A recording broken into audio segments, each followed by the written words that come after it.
السلام علیکم ورحمۃ اللہ وبرکاتہ۔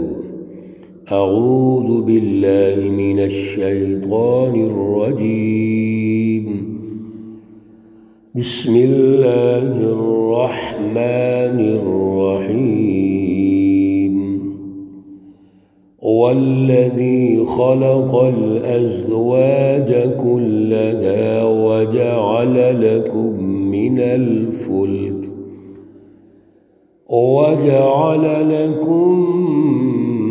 الفلك والأنعام ما تركبون۔ صدق اللہ العلی العظیم۔ اللہم صلی علی سیدنا و مولانا محمد النبی الأمی وعلى آلہ واصحابہ وبارک وسلم وصلی علیہ۔ معزز سامعین و سامعات، پارہ نمبر 25 سورۃ الزخرف، آیات مقدسہ نمبر 12 تا 14۔ اللہ رب العزت ان آیات کا فہم اور شعور عطا فرمائے اور عمل کی توفیق اور صلاحیت عطا فرمائے۔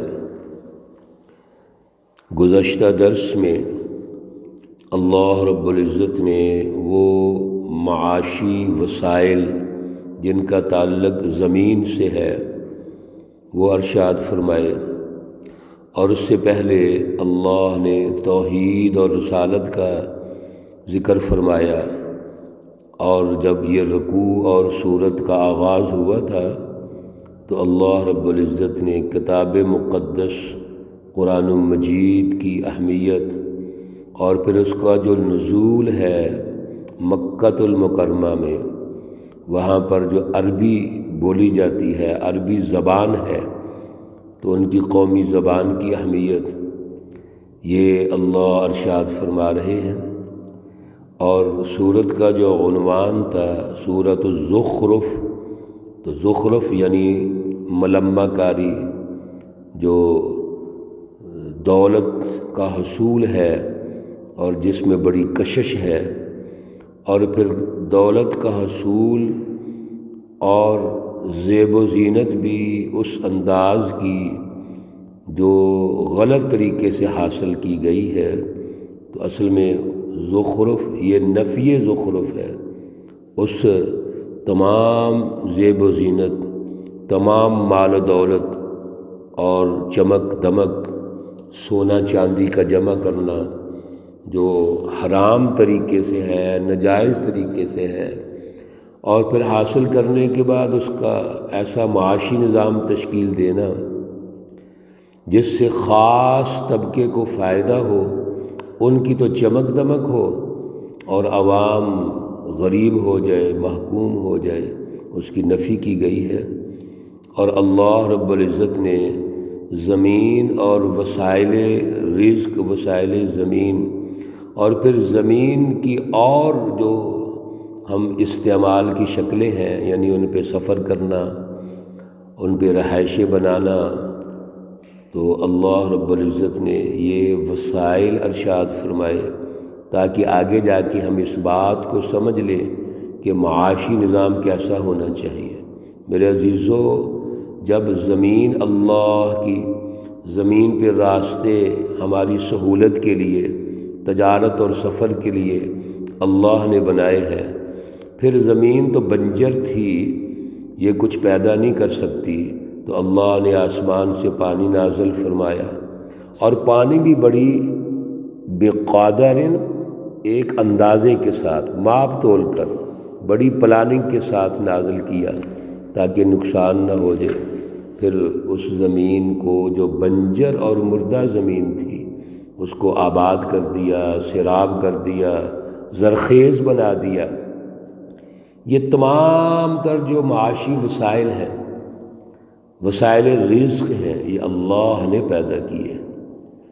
اور آج کی آیات میں اللہ رب العزت مزید اپنی تخلیق اور تخلیق میں انسانوں کی تخلیق، مخلوقات کی تخلیق، اللہ ان کفار مکہ کو، مشرکین مکہ کو اور ان کے تناظر میں آج ہمیں سمجھا رہے ہیں، ہماری تربیت فرما رہے ہیں کہ ایک طرف یہ دیکھو سب کچھ اللہ کا ہے، اور دوسری طرف یہ دیکھو کہ والذی خلق الازواج کلھا، اللہ رب العزت نے سب چیزوں کے جوڑے جوڑے پیدا کر دیے ہیں، جتنی بھی مخلوقات ہیں اور آج موجود ہیں، اللہ رب العزت نے ان کی متماثل یا متقابل انواع جو ہیں ان کے جوڑے بنا دیے، دو دو بنا دیے۔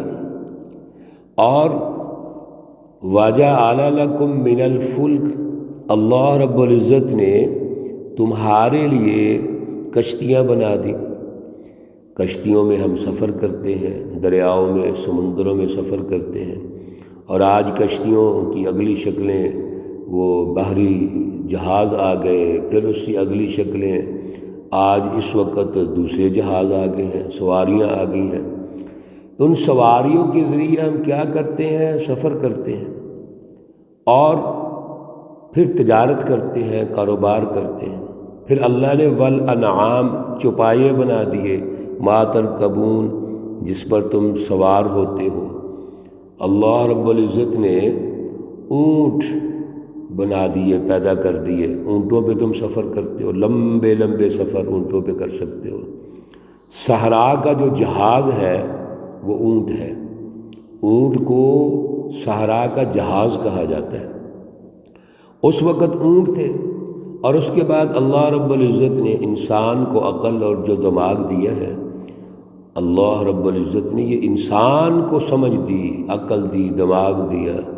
جو ایجادات ہیں ان ایجادات کے پیچھے جتنی جستجو ہے وہ اللہ نے انسان میں پیدا کی ہے، صلاحیت پیدا کی ہے۔ تو یہ ساری جو چیزیں ہیں یہ تو اللہ کی طرف سے ہیں۔ لِتَسْتَوُوا عَلَىٰ ظُهُورِهِ، یہ جو چیزیں اللہ نے پیدا کی، کشتیاں، جہاز، آج کل جو ہوائی جہاز ہیں، بسیں ہیں، گاڑیاں ہیں، وغیرہ وغیرہ، آپ جب ان پہ لِتَسْتَوُوا سفر کریں، ان پر بیٹھو، عَلَىٰ ظُهُورِهِ ان کی پشتوں پر، جب آپ ان پر سوار ہوں، ان سواریوں پر، تو اس دور میں وہ اونٹ ہیں، کشتیاں ہیں، اور آج کے دور میں آج کی جتنی بھی سواریاں ہیں، ان تمام سواریوں پہ جب بیٹھو تو سب سے پہلے تو یہ ہے ثُمَّ تَذْكُرُوا نِعْمَةَ رَبِّكُمْ، آپ اپنے رب کی اس نعمت کو، اس احسان عظیم کو یاد کرو دل کے اندر۔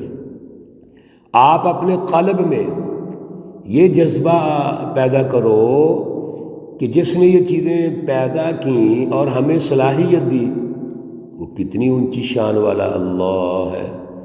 اس اللہ کو اپنے دل میں یاد کرو۔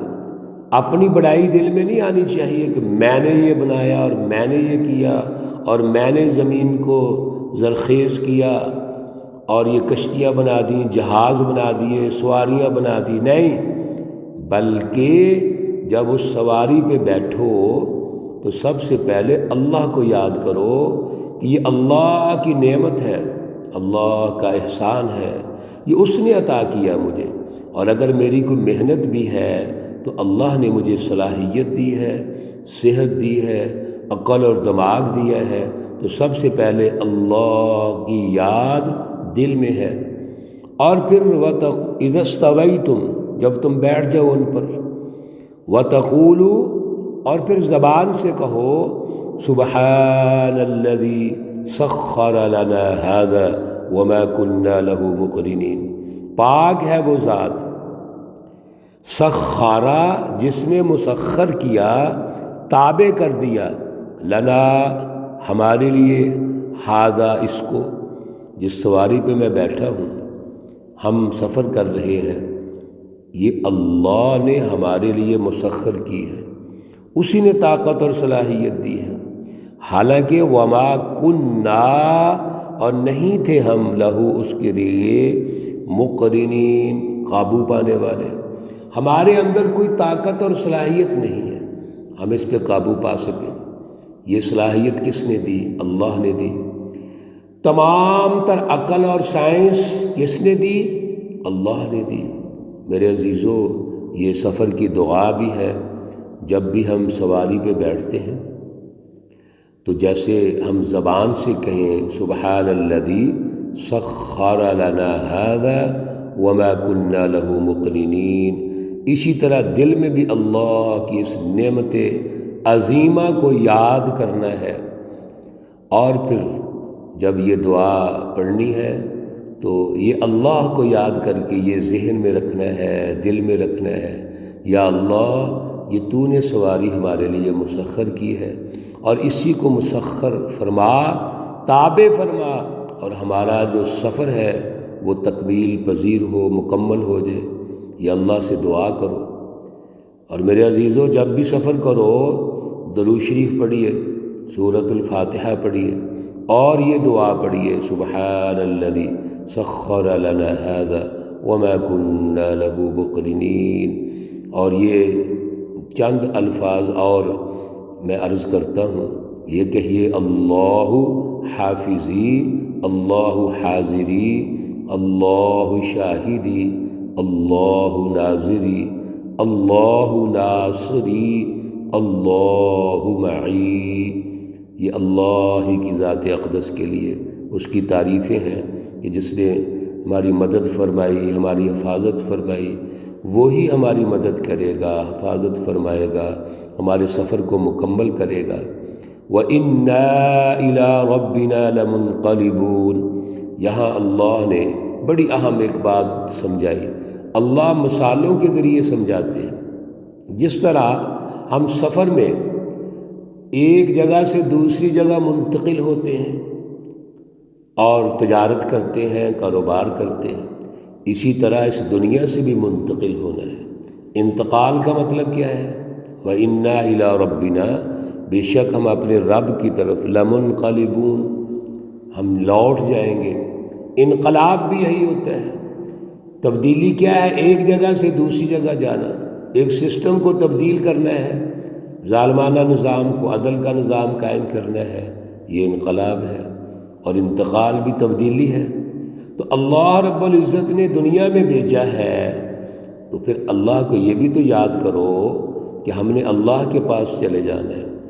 اس دنیا سے منتقل ہو کر اگلی دنیا میں جائیں گے۔